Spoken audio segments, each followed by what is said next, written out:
Um, there we go. And yeah, I just want to welcome you all. Hi, my name's Abené, and I am the co-director of the Association of Gun Violence Reporters, as well as the gun violence reporter for The Guardian. I lead a project called Guns and Lies in America. And today we are going to be discussing really an evergreen topic that I think has really grown in importance over the last few months. We're seeing so many more conversations about crime and violence at from the national level, the deployment of federal guard troops, and kind of just the ongoing challenges that communities have faced, really being, in some cases, hey, Sammy, being exploited oftentimes. And as reporters, we are asked to go and cover these things. So it's important that when we do go into communities, we do so with care and accuracy top of mind. And as you'll hear later in this panel, with also some considerations for how we take care of ourselves, because doing good reporting does have its tolls that it takes on you. So I'm going to be your moderator for today, and I'm going to introduce the lovely folks on the screen. We have Afea Tucker, who writes for The Trace, and we have Takara Pierce, the co-founder of Black Alder Labs, and we have Cara Anthony, who is a reporter for KFF Health News. And just joining us, we have Sammy Kayola, who is my co-director for AGVR, and she is going to be managing the Q&A function. So if anything comes to mind at any point, go ahead and drop it into the chat. And Sammy's going to be keeping an eye on that for us for the next 55 minutes or so. So I think we should kind of jump right in. I think that in order to address an issue, we have to understand that issue. You know what I mean? So, for all of my panelists, I'm curious, what sort of newsroom practices have you seen contribute to the status quo? And by status quo, I mean one-off reporting that can sometimes be flat, that pushes forward stereotypes about communities where violence happens, that there's something wrong with the culture, or it's because of some other stereotype. What sort of practices have you seen lead to this? Parachuting, casting, call reporting, etc. And I'd love to start with Afia, if you could tell us a bit about what you think has gotten us to where we are today. Um, thanks. For those who may not be familiar with my news organization, I work for The Trace, and we are a nonprofit, nonpartisan digital news organization that is solely dedicated to the gun violence crisis. So I've been a community engagement reporter for a few years before I took this role as community editor. And I want to say my experiences might be a little bit different because I also come from places where I worked at, like the Philadelphia Tribune, which is a Black owned and operated news organization that's been around. And I feel like that newsroom took us a special care to when it came to Black and Brown communities, almost in the same way as the Trace takes a special care to gun violence reporting, because that is our only beat.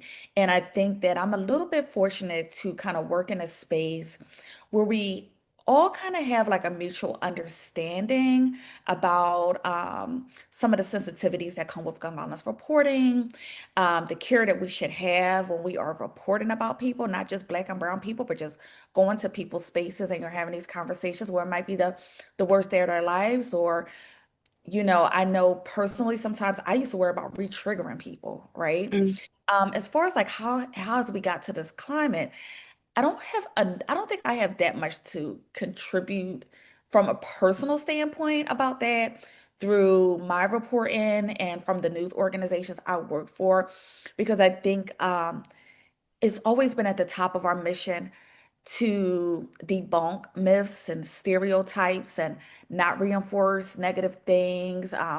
The news organizations that I've been associated with has always been top of the mind to oh gosh, I'm losing my train of thought, but having care, right? mhm. When it comes to gun violence and not causing harm. I also have to put out there that we don't report in an episodic way. So I'm fortunate in that way, which I think episodic reporting does contribute to some of that. A lot gets lost, in translation in that reporting is not always informative or helpful to communities. Informative in a way that what might be going on, that an event hasn't occurred. But when we talk about gun violence solutions, we don't really see that in that type of reporting.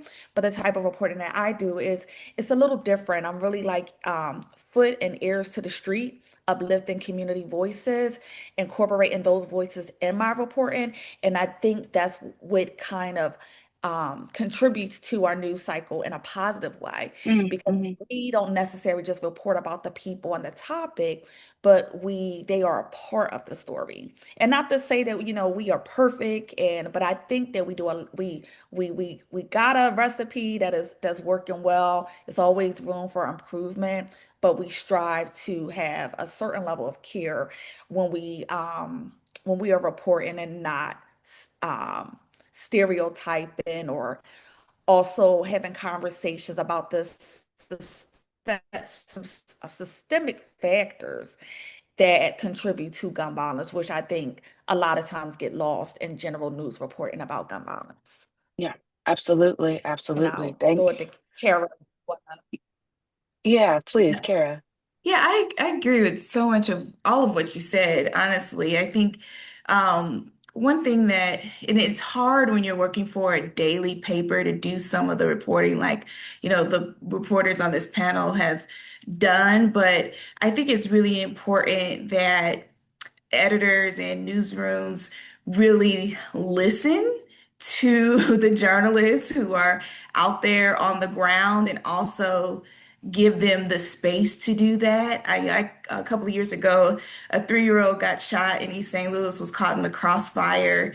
And at the time, because I'm not a daily news reporter, I just told my editor, I was like, I just need some space to like go to her funeral, to be there. I don't know what I'm going to write. I just knew it wasn't going to be another daily headlines that says, a quick headline, 3-year-old shot and killed in East St. Louis, and then we're out. I think like newsrooms need to probably give journalists more space, even if you don't know what the story is yet, to just follow it, to be there, to trust your instinct. There have been so many times that I've written a story or thought that I had a main idea, and then maybe not here, but other places, a white reporter writes it, and then it's like, oh, we should have listened to that because you said that like Mhm. 6 months ago.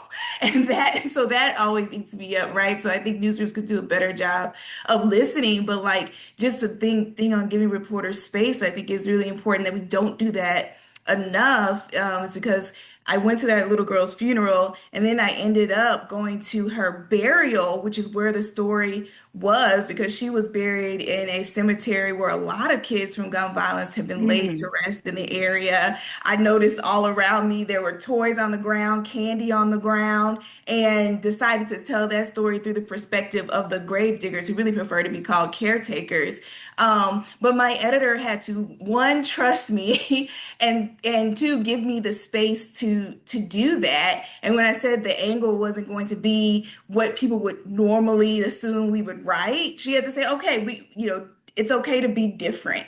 And so I think I wish newsrooms would give reporters just a little bit of more space and time to think, because we otherwise you fall into traps just trying to put things out quickly and not really think outside of the box. Yeah, I think that's a really, really great point. Takara, anything you'd like to add? And I know you're not an like active journalist, but you work with many and I know have a lot of experience and insight. So I'm curious for you, what sort of things do you think contribute then, less than helpful reporting on this topic in these communities? Yeah, thank you for that. So I'm a communications and narrative strategist and researcher, and I've been doing this work for about a decade. And a big part of my job, like you named, is working with journalists and editors to think about care, how that impacts accuracy and accountability in their reporting, especially when the stories involve trauma or violence, and particularly in my case, racialized or gender-based violence. So in my role, I'm not the one, additionally, I'm not the one holding the mic or the camera, but I'm often standing beside the communities, helping them navigate the press in those moments and helping them navigate media. And one thing that I've noticed that's become really normalized are practices that are born in newsroom systems that were actually never built with care at the center at all. I think, in my experience, I think most journalists enter this work with incredible and good intentions. And they want to tell the truth and honor the complexity of folks' stories and people's lives, but they're working inside of institutions that make that incredibly hard. The Cost of the Story, which is Black Alder Labs' most recent study that really looks at the emotional and structural toll of trauma reporting, actually found that 75% of journalists covering trauma actually never received robust or what they deemed helpful trauma-informed training. But over 80% of participants said that they felt it was actually critical to do their job, and nearly 80% reported that they experienced high levels of psychological stress after reporting on traumatic events. So there's like a real discrepancy in those numbers when we think about like what keeps community safe and also what keeps journalists safe. So many people, especially when they're first getting started in their career in journalism, I think are sent into these deeply emotional environments with no framework for care, no time for context, like you mentioned, Cara, and little support, when they return back to the newsroom after Mm. being in the field. So I think within that kind of system, harm becomes routine, really, not because people want to cause harm, but because so many folks are operating inside of these systems that frankly encourage and also sometimes what I found require this idea that detachment in some way equals professionalism. So I think it's a really complex issue. Yeah, of course. And I really appreciate that last bit that you said, Takara, because in my experience, that has been the idea, right? That if you care, you're not going to be able to do like solid, hard-hitting journalism, which all of us, I think, are like proof that that's not the case. We're all very like accomplished and respected in our fields, and also can, kind of go on any block and people understand that we're coming with positive intentions, and that's a part of the reason why we named this panel with care and accuracy, right? It's not an either or, it's both. And in my opinion, the more care, the more accurate. And there is a fantastic study that Black Alder Labs put out this earlier this year, right? And I'm going to drop that into the webinar chat for everyone to peruse. It will also be in the follow-up email, but I think it's a really great just kind of guide. And I had never really seen these experiences put into such a formal document, especially when we talk about trauma reporting. Often experiences like covering things that happen in your own backyard are excluded from that narrative. So thank you so much to Cara. So I'm curious, we talk a bit about what the issue is. We know that there is one, or else we would not be having this webinar. But I'm curious, for all of us in the communities that we are from, how have you seen the sort of like parachuting in when something horrible happens and not sticking around to get the rest of the story, telling, crime stories just with stats, but no context or no additional voices? How do you think that sort of shapes the perception and narrative around communities like East St. Louis, like different parts of Philly, Ohio, for me, the Bay Area and California? How have you seen these news narratives influence the way that people who aren't from these communities look at them? And I'd love to start with you, Cara, to take that on. Yeah, it's tough. I'm about 15 years into my journalism career, so I'm 38 now.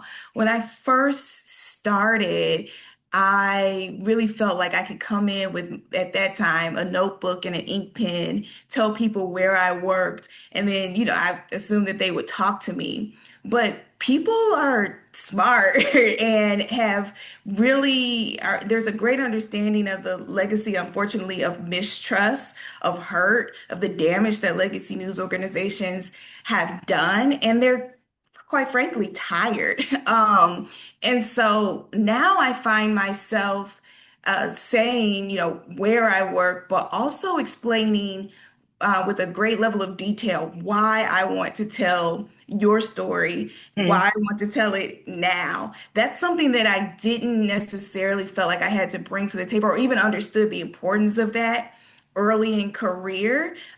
Because again, people feel like, why would I put myself on Front Street, as they say, and you're just going to profit off of that. This may mm, not change anything for me personally. And so I think anytime I go into a space, I do have to do some deep soul searching and say, why do I want to share this mm, story? I've never been working on a story. Abené is actually my mentor for a story that I've been working on about children in East St. Louis who are at home due to threats of violence against their lives. And I started this reporting journey like 2 years ago, and I'm saying like, why? I just got the answer.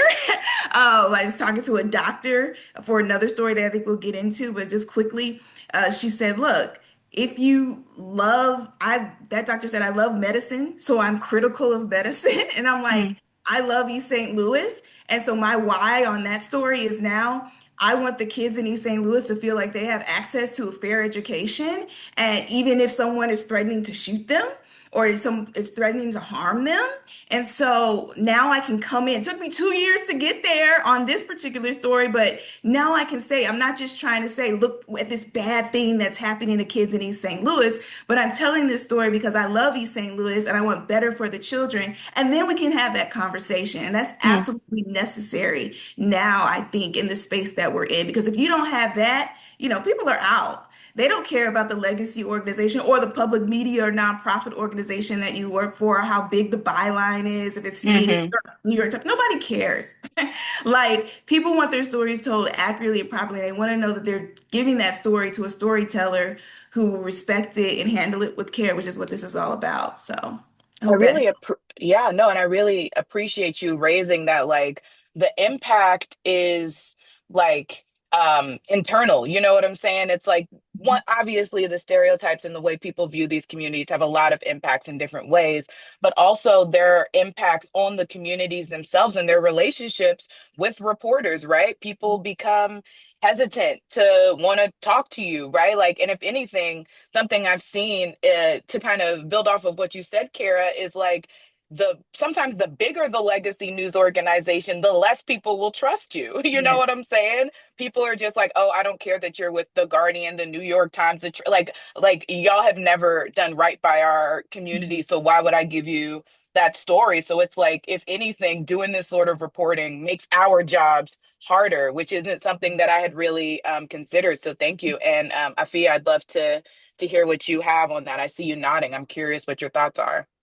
I'm nodding because I just agree with so much that you all are saying. And, at the root of this is the why and it's trust building, right? So even before I went out into the community as the community engagement editor, I asked for space. I asked for time. I said, you mind if I take a few weeks just to let people know that I'm in this space now, to let people who may have known me from other work know that I'm with the Trace and we're focusing on gun violence solutions. And, before writing stories, you want to take the time to engage with people, to show up. I go to listening meetings, town watch meetings, and forums and events. I hear about things. Do you mind if I sit in? Can I just get to know you better? We have a product called Up the Block, which is our Philadelphia Gun Violence Resource Guide. So, paired with my reporting, I would bring that with me as a tool to further engage with people and say, hey, well, we do have something for you as well. We have this resource that I stand by because I was part of that team that built it. But, to your comment, Carol, it's like I have my notebook and my pen and people are going to just talk to me. And that's not always the case. And I'm speaking from a reporter who had the privilege of reporting in my hometown and going back to West Philadelphia and hosting things blocks away from my grandmother's home and letting them still finding myself feeling obligated to say, why am I here? Mm, Why am I doing this work? I'm not just somebody that they hired because I have a college degree. No, I've been affected by gun violence. I'm not saying that that has to be, a requirement for this job. But, having some type of connection, I think helps. That makes, I think, like you said, the more care makes it better versus that old school thought of having this total detachment because it makes me mindful about what is necessary to share. Would this put this person in harm's way? How do you have the conversation? I ask for permission when I'm in these spaces. I say it's all a privilege to not have to write a story every time I'm out building trust and getting to know my community members and bringing their thoughts back to the newsroom is a lot of what I was tasked with, so I can just ask people, how do you feel about what's going on? What's happening? Well, I work at this news organization. I work for the Trace. Have you heard of us? Do you know what Mm, we do? And people are like, wow, we need to talk more about solutions. But I also, the other side of that is this level of mistrust. Yes, I hear often, we don't trust the news. People mm, say it. I don't trust y'all. And I'm like, who mm, y'all? Right? But, but still, I still engage. Well, why don't you? Well, what's happening? What's going on? What makes you mistrustful? And a lot of folks are dealing with that, the parachute in and out. That's been one of the biggest gripes that I hear. You come in when there's something happening, but there's no follow-up. And I understand. I just think the nature of some traditional news outlets, like Takara has said, has not been practices that was built on care, but maybe built on some other factors or motives, which don't always give their reporters or the editors or planners to space to follow back up, to operate in a higher level of care and balancing, informing people, but also not harming them at the same time. So each one of us kind of have to advocate for that space, advocate for that care as a reporter, and I it's a fine line between bringing your personal experiences, but that makes us who we are.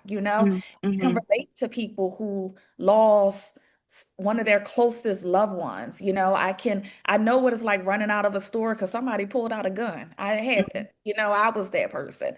We write accountability stories, and I just think it's standing up and not being afraid to pitch and pitch again, and sometimes saying, Mm, well, no, why this is important, or no, we shouldn't use that word because in Philly, that's not what this word means, and people are not going to resonate to that. Who is our audience? So it's so much that goes into this idea of accuracy and care, because you could be accurate and mhm. harmful, but we can Yes. have both. You can be accurate and have care. You don't have to show people's addresses. That doesn't make the story better. So there's a level of judgment, discretion, trust building, and following up. And I think that helps make reporting less harmful. Yeah. Absolutely. I just Please, want to Cara, go ahead.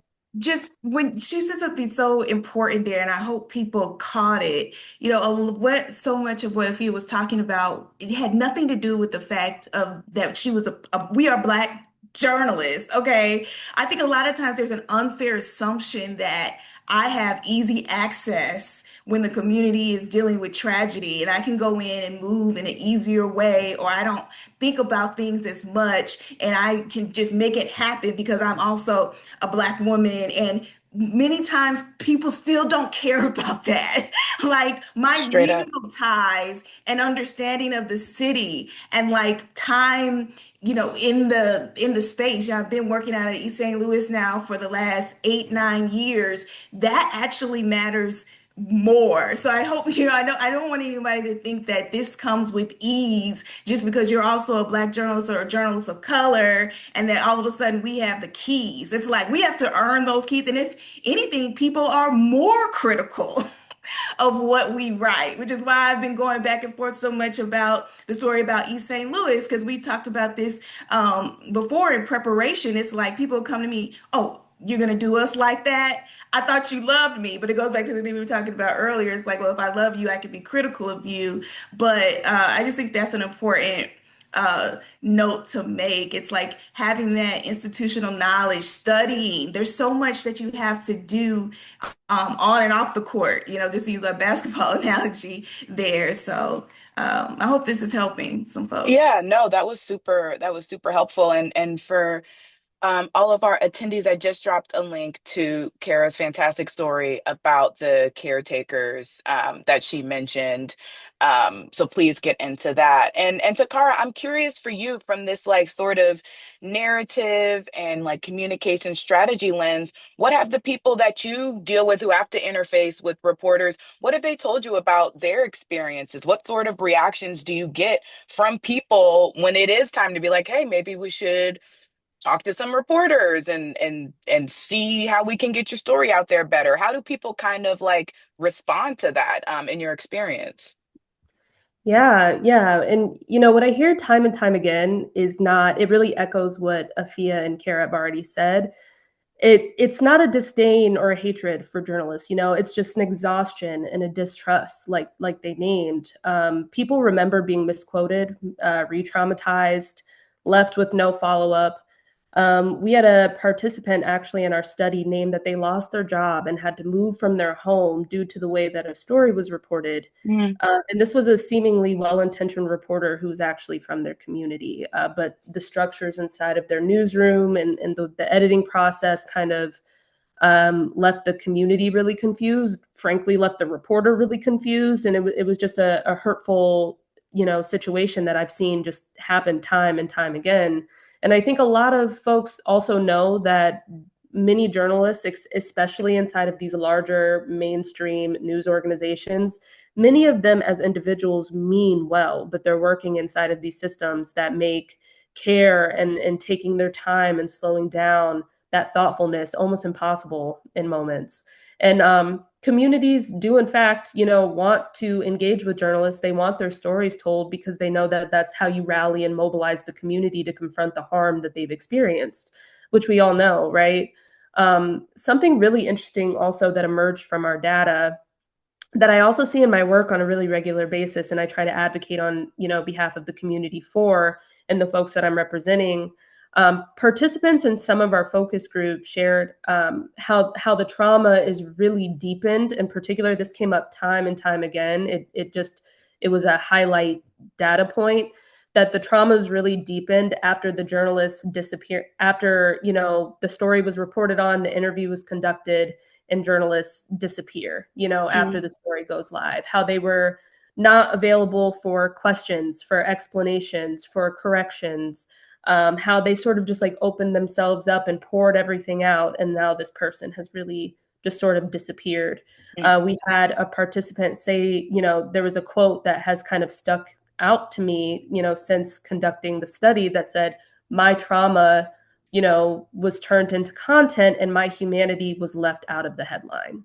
And that really stuck with me. She had experienced something, the loss of a child, an unimaginable, you know, um, in an unimaginably horrific way. Right. And that's the kind of harm that, in my experience with work, when working with communities, that's the kind of harm that people are guarding themselves against, not because they don't value journalism, mm. but because they've had to learn how to survive it, and the real material consequences for when it goes wrong. So I think what I've heard, in the field really echoes what Afia and Cara have already named.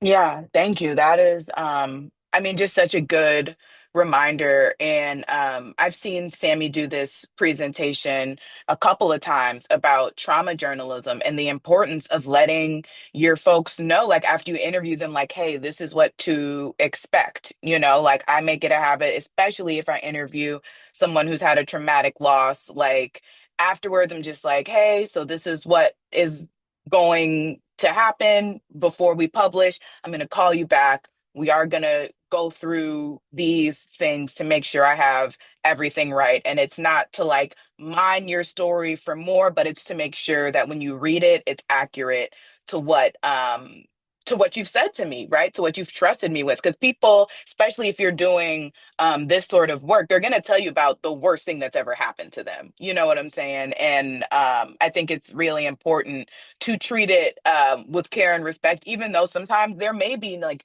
newsroom pressures that make that not convenient. Like, I really want to emphasize that, like, your reputation is on the line here. Your reputation and someone else's well-being is what's at stake. So we really encourage you to take these things seriously. Um, So now that we've kind of talked about the missteps and the impacts of those sort of things, I'm curious. We got a little bit into how of how you, Afia, and Kara have developed your reporting practice, and I'm curious, what are some like elements and like ways of going about stories that you've seen be the most kind of like successful and sustainable? You know what I mean? Something that you do that's like this worked really well, and here's how I can incorporate it into stories, even when I have a really tight deadline. So I'd love to start with you, Cara, and then I'd love to hit Afia and come back to you, Takara, about what elements you've seen work best kind of after the fact. But Cara, please take it away. Yeah, I've adapted this reporting practice that I call culturally responsive reporting, which basically I've written a lot about culturally competent care in healthcare. So in addition to writing about gun violence as a public health issue, I also write about culturally competent care, which means that sometimes when you have a healthcare provider, for example, who looks like you are more likely to talk to that person, be more transparent. But again, you also have to know what you're talking about, right? And you have to feel like that person knows what they're talking about. But I really try to think about um, that piece of it. But I think the big thing is that the reason why that works in healthcare is because it's like shared decision making more happens more often. And I think shared decision making in reporting is important. And so I try to continue to keep that in mind. And really, what I'm talking about is agency, Mm, saying, like, I am not the person with the pen. I was recently in some training. It was good, but they were talking about if you're doing a radio story, if the person's maybe going off into a different track, you pull your mic away to get them back on track. I rarely do that. I make sure, like, a regular practice for me is to continue to humble myself and to give, mhm, people agency. And sometimes that's knowing when to talk about something and when not to talk about something. And every time, every element, every time I'm working on something, I'm like, does that need to be there? I'm questioning line by line. Why did I say it like that? Would I have said it like that around somebody else's family? Would I say it like that if I was writing about my own family? mm, Because I have written about my own family before too. So I just think this idea of agency can get lost kind of quickly, especially again, we are directors and producers in a sense, in addition to being journalists. So I think that's a practice that I always do. And then knowing also when to say, this isn't right. Like, it's not working. The assignment, I thought it was one thing and turned into another, or knowing when to raise your hand. And that's a really scary thing to do because we all have deadlines. It's dangerous because I know more and more newsrooms are counting clicks and people are under pressure. But sometimes you absolutely have to say, this is not right. What if you're trying to hear, but I just wrote a article about a month ago about a black man who almost got his organs taken by mistake. He was shot in St. Louis, was taken to St. Louis University Hospital. And maybe Abené can drop that in the chat as well.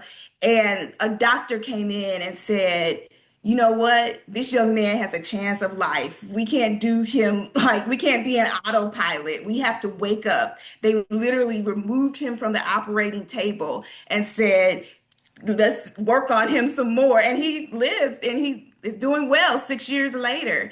And so sometimes it's knowing when to raise your hand. And I have done that in the past. It's rare, but and then that agency piece. So yeah, I hope that helps. absolutely. It is. And I think that like the idea of humility and being like, hold on, things are going in a different direction. Or to your point, I think we all have been in interview situations where it's just like, oh, I asked a question and the conversation goes in a different way. I've definitely been talking, especially to like a lot of moms who have like not had their stories told, right? Like you're talking to them and things become about their past or their childhood. And it's just like, I have to almost like reorient myself to come out of like deadline. I need to write this and I have this person to call and I still need to get this and have these records come in to be like, be with this person right now. You know what I'm saying? Like, calm down,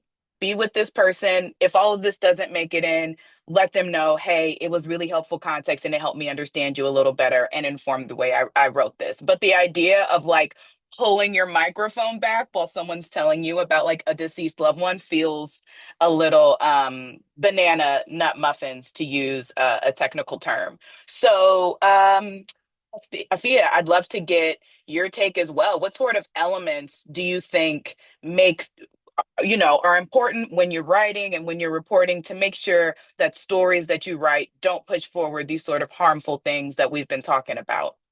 Sure, and thank you. And Kara, you're a hard act to follow up on. You said some amazing things, so thank you so I, eloquently.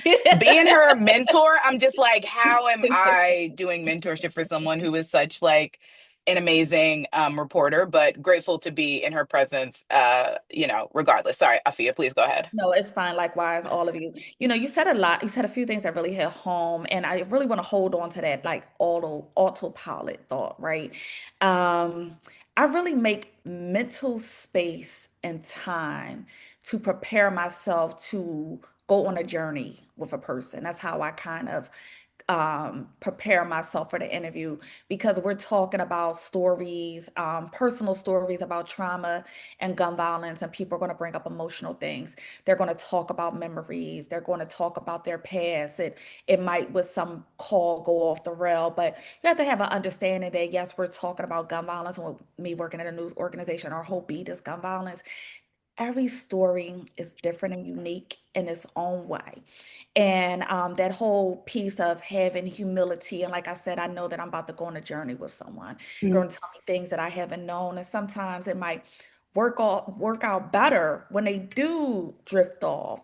Because then I'm getting these nuggets about something that's so interesting, or it's tying into another thread or a theme. And it's just having that balance of knowing, okay, you gave that person that agency. That's something else you said, Kara, that's very important. I would never just say, okay, well, we're moving on, right? I Mm. know that we're about to have a conversation about something deep, and I had to give that person, I like to give that person that space and that time that they need. I'm also big on asking for permission. Are you okay with? Mm, Is it fine? Are you comfortable? Are you ready to tell this part? I talked to a mother whose son was murdered in Philadelphia, and she worked with a researcher. They wrote a book. Make a long story short, she was telling me about this book, and she was really hoping that the Trace had interest in it, and we wound up having interest in the book and on all the events that happened. But I was like, is she ready to talk about her son? Because we didn't really dive into that. And it's really important for me to also let people know if this is not a good time, I have the support of my newsroom to say, we could come back to this, we can schedule some time next week, or I can follow up with you. But most people, I think, appreciate that. And they are willing to tell their stories, because once a person generally say, yes, I'll do the interview, I think they've already prepared themselves to answer whatever it is that, you are going to throw at them. But I just try to be really cognizant and aware of how that person is feeling. Is this getting too intense, right? I'm not a therapist by far, but I don't want to lead a person down a path where when I hang up the phone, they're totally discombobulated, mhm, right? I mhm, want to mhm. make sure this is a level of a healthy dialogue between us two. Attention setting. You all have talked about walking people through the process, right? So I'm very much, this is why we're talking about, the subject, or this is what I'm hopeful that the story will look like. Yes, we have edits, it goes through a round of people, or this is when we're expecting the story to be published. If you have any questions, I'll follow up with you when the story is published. But letting the person know that it's a two-way. I'm not here to absorb everything from you and walk away, right? Follow-ups are just hard all across the board, even with us being a one beat news organization. We're journalists. There's so much stuff going on. We have a breaking news team now, but making a space to let the people know to be comfortable. Like you can call me. My cell phone number is on my business cards.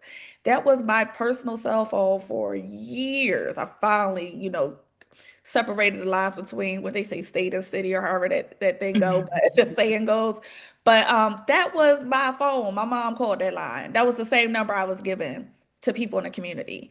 So, I think also, which I'm not saying every other reporter has to, I give a part of myself to this job.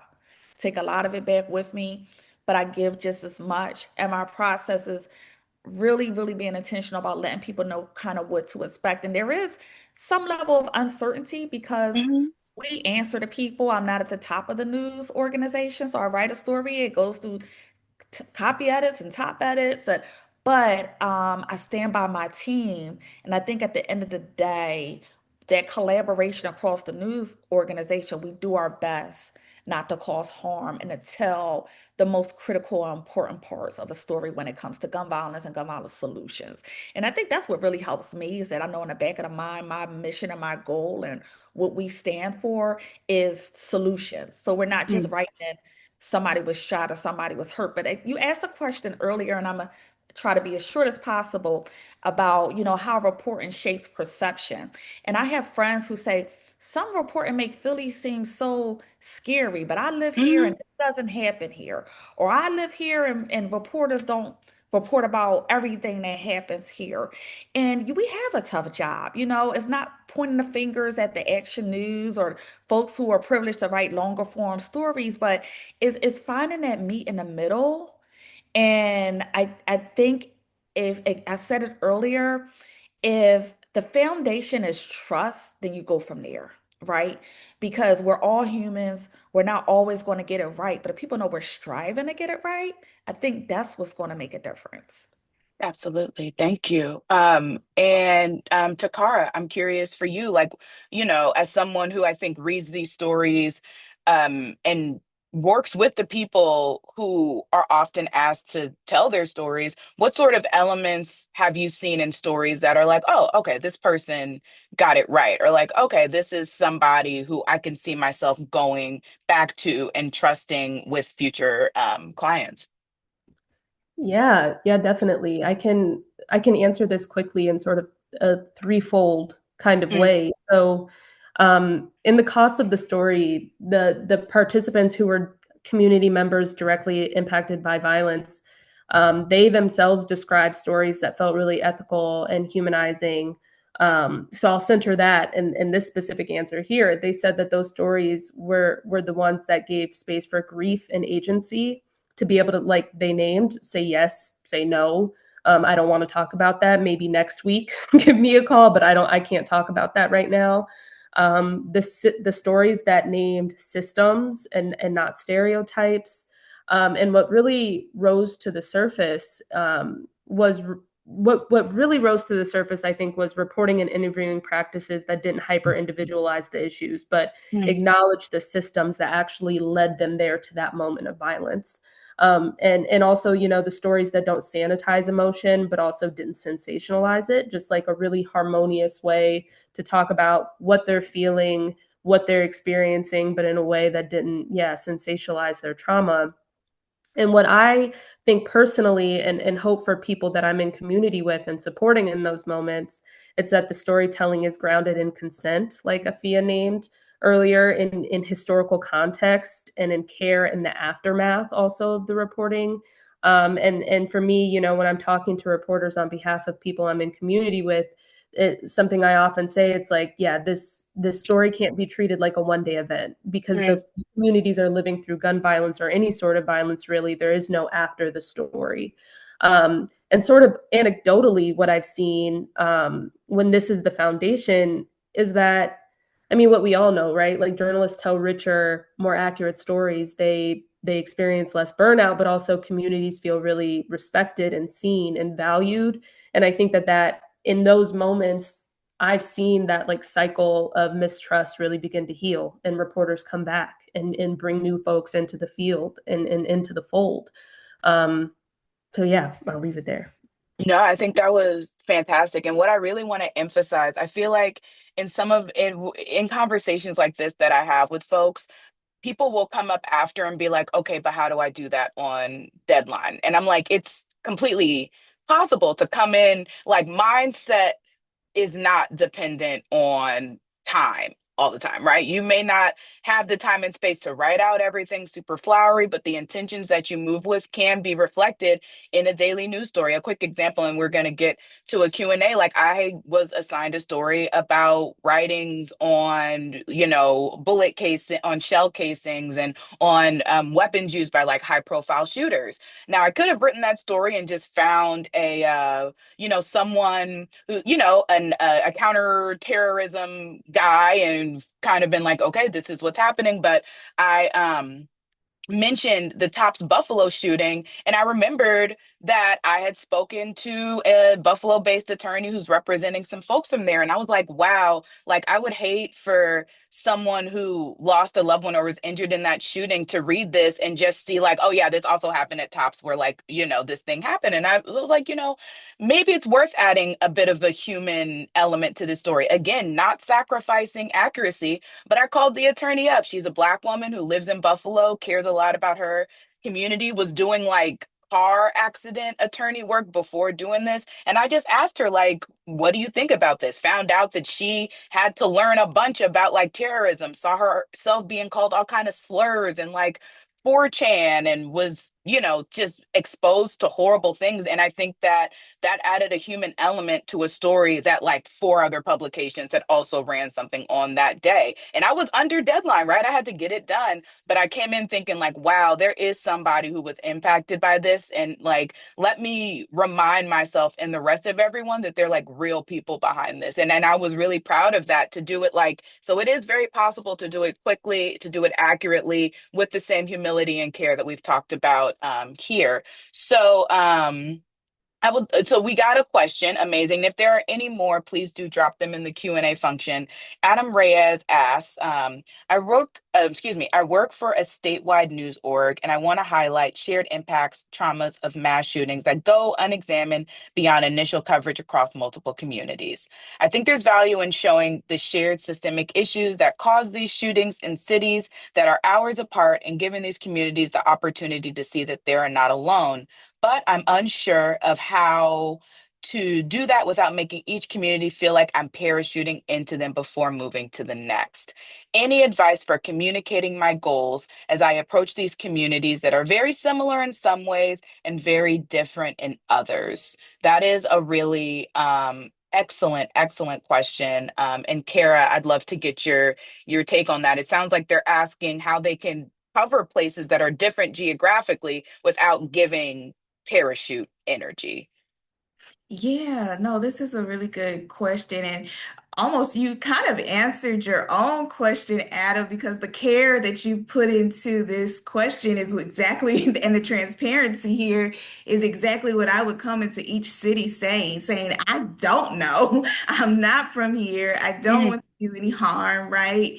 And so I would bring that the same, this is a safe space, but I definitely think a lot of this you can bring to the table. But I recently completed a project out of rural Missouri, which is 2.5 hours away from where I live, more so in the St. Louis area. It's called Silence in Sikeston, if anybody wants to check it out.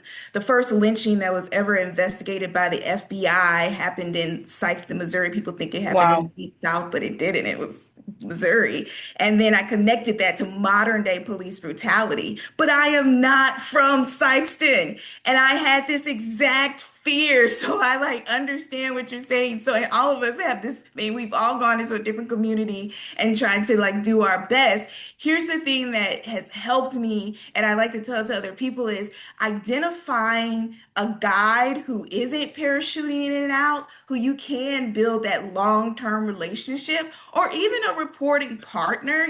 We're moving into the age where collaboration is just where it's at. Is there an opportunity for you to talk to the local member station for NPR or the local daily paper where there is that reporter there that's all, that you can work with someone and maybe come out with something bigger than what you imagined. So I want you to think about collaboration. If you maybe you're already doing that since you're statewide, but that's a great way to do it. And then also, yeah, I tell people this too. Abené has heard me say it, and Sammy as well. You know, there's the mayor, and then there's the unofficial mayor. So they might not trust you, but if you build that alliance with the person who's in town and you explain what you're doing and show your heart like you have so beautifully here, I think you will get really far and to continue to have that sense of humility and then to look at unlikely places because again so many times people go to the mayor, go to the police chief, but really I suggest you do your research, look through some the archives of the local publications and figure out who you can build those long-term relationships with. If you can, if it is at all possible, go pencils down, camera down, just go one day. You might find yourself at the library in that community. You might find yourself at a basketball game, wherever it is. Go not wanting anything, if that's at all possible, and then see what you can find. Because I think sometimes people go in ready to write. But I think there's, I know people have deadlines, but if there's any opportunity you can go in it just to say, I'm just here to listen. Mhm. And if not, if you are working on a quick deadline, consider the partnership or then consider finding that person who can say, okay, I talked to him. He's somebody, we can trust Adam here. I've read the work. Let's see what kind of storytelling we can do. And I think you'll find some success. That was really excellent. Afia, did you have something you wanted to add? I definitely wanted to add today. I totally agree with everything Cara said. I think that's right. My suggestion would be go in and listen and observe. You can just learn so much that way. Also, find out who are those trusted members. Do a little bit of research, like what organizations are boots on the ground, community Mm, members.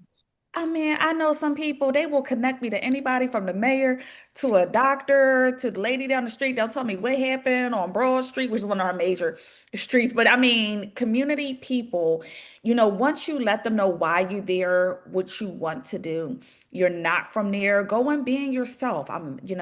This is where I'm from. This is who I write for. This is what I hope to do. This is why I want to do it. This is why I'm passionate about it, but I need help.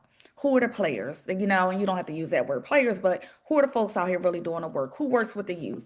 Who's mhm. out here on the street corners? What about your religious institutions? You want a mixture of those people who are really doing things in those communities that can help guide you along the way, kind of what Cara said to, finding that guide tour.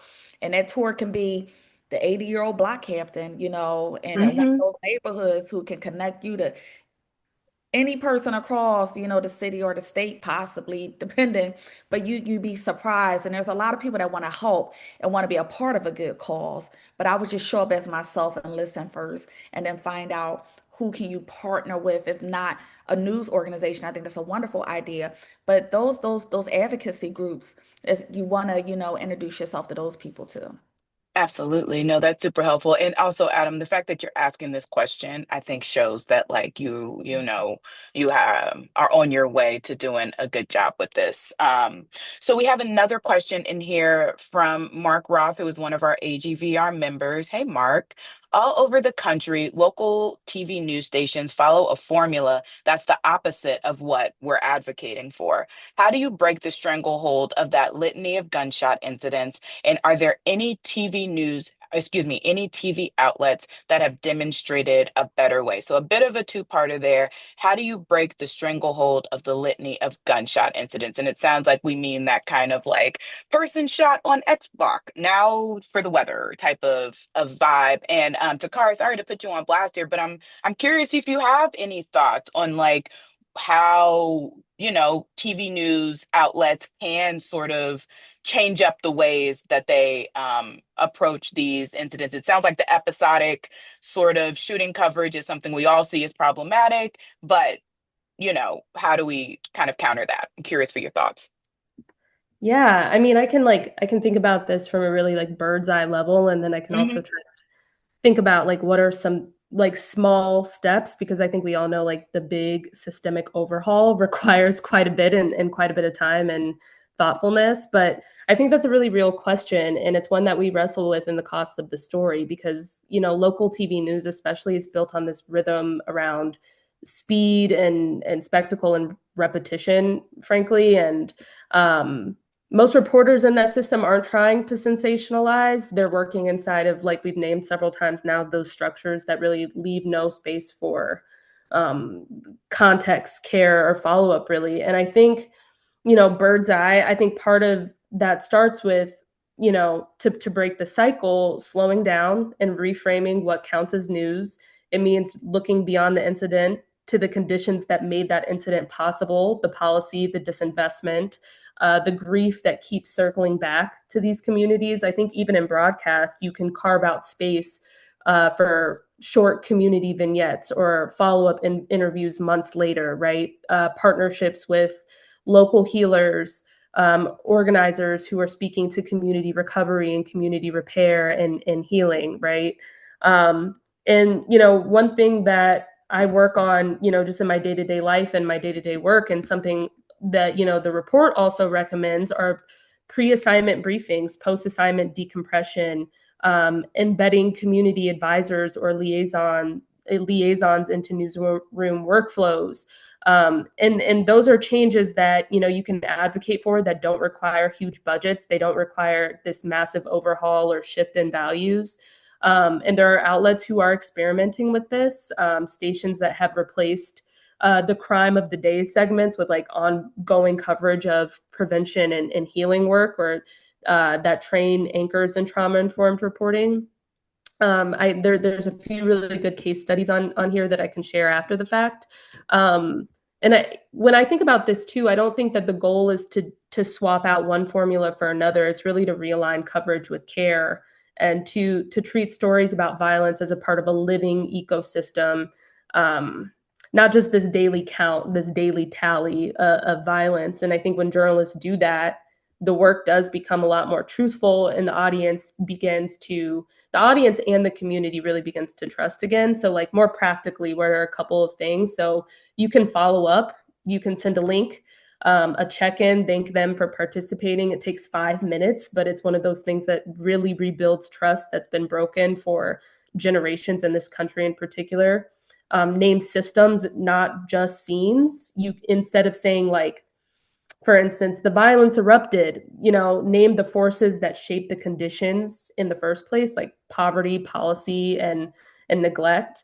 And for yourself, what the data really shows to be incredibly important is to build in decompression. The report calls for post-assignment decompression. Even if your newsroom doesn't do it, find a way to process, the stories that have been shared with you, maybe something that you witnessed. And these small little things, they're not huge reforms. Again, they're just care practices, but they add up. And over time, they make journalism more accurate, more human, more ethical. And again, that cycle of trust begins to rebuild. But in the cost of the story, there's a whole suite of recommendations and small little things that journalists can do when you're operating inside of those systems that just deprioritize and sometimes, frankly, incentivize, a deprioritization of your own care and a care for the community. Absolutely. Thank you.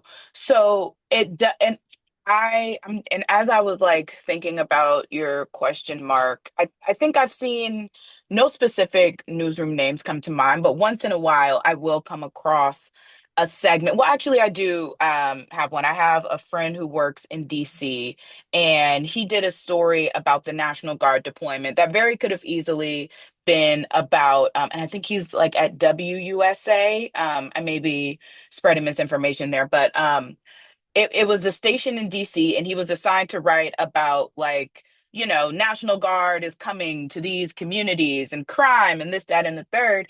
And he took the approach of talking to like Black youth about it. You know what I'm saying? Like instead of saying, because instead of putting it out there that's like, oh, the concerns are about these youth, about these kids who are running around doing this, they're carrying guns, blah, blah, blah, blah, blah.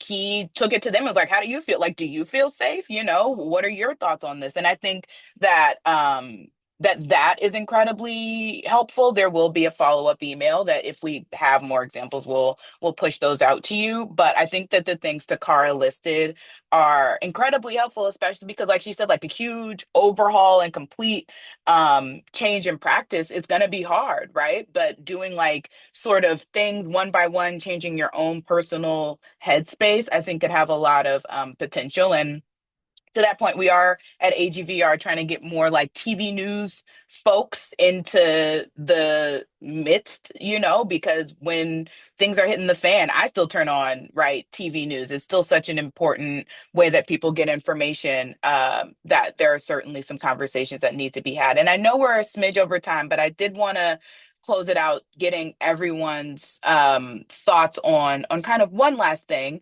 You know, the the cost of the story talks a lot about how we can also like take care of ourselves after encountering these sorts of stories and doing this very like carefully minded reporting. And I'd love to like go around and close with asking like, how are y'all taking care of yourselves, after doing something really heavy, after talking to, we've all had to talk to families and talk to people who have been through extremely traumatic things, and how do you manage to like come off of those conversations and be a human, so I'd love to start with you, Afia, as someone who's so like closely knit in the community, working in the community. How do you like keep yourself well?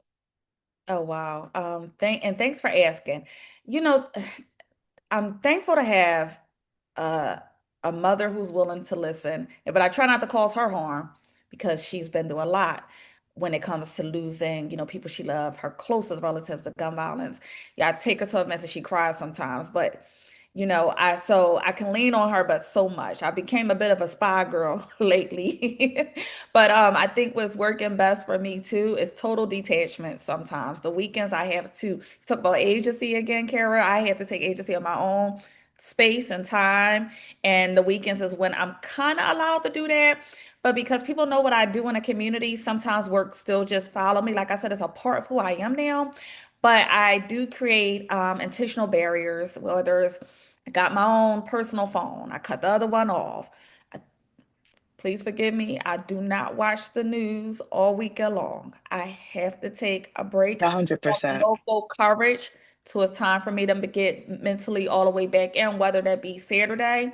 I'm out with my family. I'm going shopping. We're going to the mall. I'm sitting outside. I'm on a patio. I'm not watching breaking news. I just have to unless I'm on the weekend for breaking news reporting, I don't do it. So I just had to find like what is that happy place coffee, which is, not the best thing for me, but that's been my, go-to, but I'm exercising more, which is I feel like not only making me more fit, but mentally stronger. So my days seem lighter. But those are just some of the things that I do to cope, like my family, my friends, my food. Absolutely. Family, friends, food. We love it. Exercise really does help. I do spin and I do a step class, and it is so nice to have a breakaway and not think about anything besides how painful this workout is. So I would love to, absolutely going to second that. And Kara, I'm curious, how do you take care of yourself? You're a busy somebody, so I'm curious how you're managing. Yeah, I have my daughter, and gosh, when I was working on that Sykeston project, it was like 4 years, and I realized, Mm, unfortunately, I lost a lot of friends. In some sense, of the word, I lost myself, and it's like journalism became my personality, and so mm, to like on a whiteboard that I had at home when I finished the project, I said like 2025 is going to be my year of restoration because I just totally, I don't know what it can happen to anyone, especially when you care. But I just want to give some quick tips because I have had some really bad struggles. But two things that have helped me to get grounded sometimes, and what this is odd, but sometimes I literally have to brush my teeth if I'm going into like an mm. episode. Yeah, because I had some training through Dart, and that's another great resource for people. But like, the person had covered a war, and I thought, oh my God, like in some ways we are war correspondents. We don't want to call it that, but we very very similar when we look at some of the issues that we're covering, and the mentee ness kind of like awakens you in a way, the same way you like a cold splash of water on your face.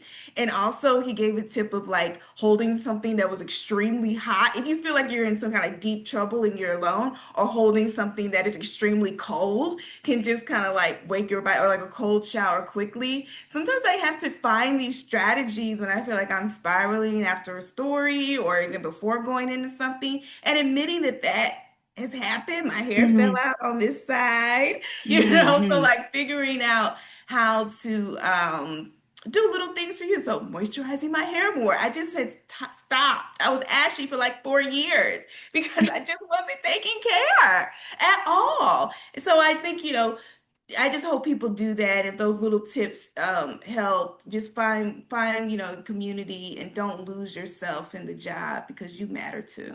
So. Absolutely. And 4 years of ashiness may be your memoir title, Cara. I am naming that. We're through it now. She's moisturized and glowing, but 4 years of ashiness is that. I'm sorry, that just that did something to me because I feel you. I'll look at my hair and be like, when is the last time? Like, what happened here? So Takara, I'd love to wrap with you, and I'd love your take both as like someone who has studied and researched what reporters do, but also like your job is not easy. There are cases where you're taking in these things from folks who you are connecting with reporters and from reporters who are going through it. So I'd love if you could close us out twofold with how you take care of yourself and how, other reporters can take care of themselves after we do this heavy reporting and after it becomes kind of the way we go about stories. Yeah, yeah. There's actually an active study that is being pursued that talks about the way that communications professionals, specifically comms people who are embedded deeply in community and are supporting organizations and people who are experiencing a lot of trauma, actually deal with what they call the first responder paradox. Like Mm, somebody from an organization connects the community, with somebody who's experienced a lot of trauma, and then the communicator connects them with the journalist and pitches the story, and how we are often not actually equipped to hold people's trauma and hold all of that pain the way that we're often mm, expected to, but the way that we do, and we show up. And it's I do think it's a deep calling of mine to show up for the community. I got my start in this work actually as an organizer first, and then sort of moved in a more academic sense into comms, and then decided I'm like, I need to be back in the community. So a thing that I often do is like, y'all have named, I try to find time for decompression. After I get a really hard phone call, I try to mm, find time to actually sit and process with the person that I'm in community with, and connect them, to the right resources. And then also I'm surrounded by an incredible community of people who hold me in those moments too. And I'm in therapy, child. Like I am in therapy. But when I think, the second part of that, um, I really do, with respect to journalism, and how journalists connect with community, and with people like me, I think that, you know, I think that we need to resource care the same way that we resource deadlines. mm, Um, and I think that the report lays out real steps about how to do that. So it's everything we've named: building time for trust building and decompression into project timelines. Like that needs to be a real part of the project timeline. Pre-assignment briefings and post-assignment debriefs as a part of the reporting cycle. Clinical coaching, I think, is incredibly important. We actually developed this report in close consultation with a mental health clinician who was looking at this data and was like, this is not sustainable. And this is mm. not good for these journalists. And this is not good for the community. And one of the things that our clinician named, like, actually clinicians need to in some way be embedded in these newsrooms. If we, and one thing, I think about, especially contextualizing it in this moment, if we really want journalism to be a bulwark against authoritarian narratives, this work has to be sustainable. And that means caring for journalists and also caring for communities in the process. If we want journalism to do what journalism was designed and meant to do, care has to be integrated into the process. And I also think that that means training editors too, because we're talking a lot about reporters and journalists, but I think newsroom leadership also need to be trained how to recognize distress and respond with a lot of accountability and care and not avoidance, because I think that that is someone in the chat name, like that's just how it is. That's the system. So yeah, definitely encourage people to read the cost of the story. Yes, absolutely. Y'all should. And the cost of the story, and Chelsea's co-founder, Chelsea, I saw her on a panel at NABJ, and listening to what she was saying and getting into the cost of the story myself, like really inspired me to organize this panel. And then unfortunately seeing all the conversations about crime kick up with, what's coming out of the White House just really, I think, solidified the need for this. And so I'm so grateful that we were able to do this. I thank you all so much for joining us, my amazing panelists, Afea, Takara, Cara. Thank you so much for your time. Attendees, thank you so much for coming. We'd love to see folks join AGVR, send questions, let us know, because we are trying to bring all of these things to become a reality and make sure that the practices that we've named here don't feel inaccessible to people who are like on the grind and trying to make this happen. So thank y'all so much, and I'll be in touch with everyone. Bye. Thank you.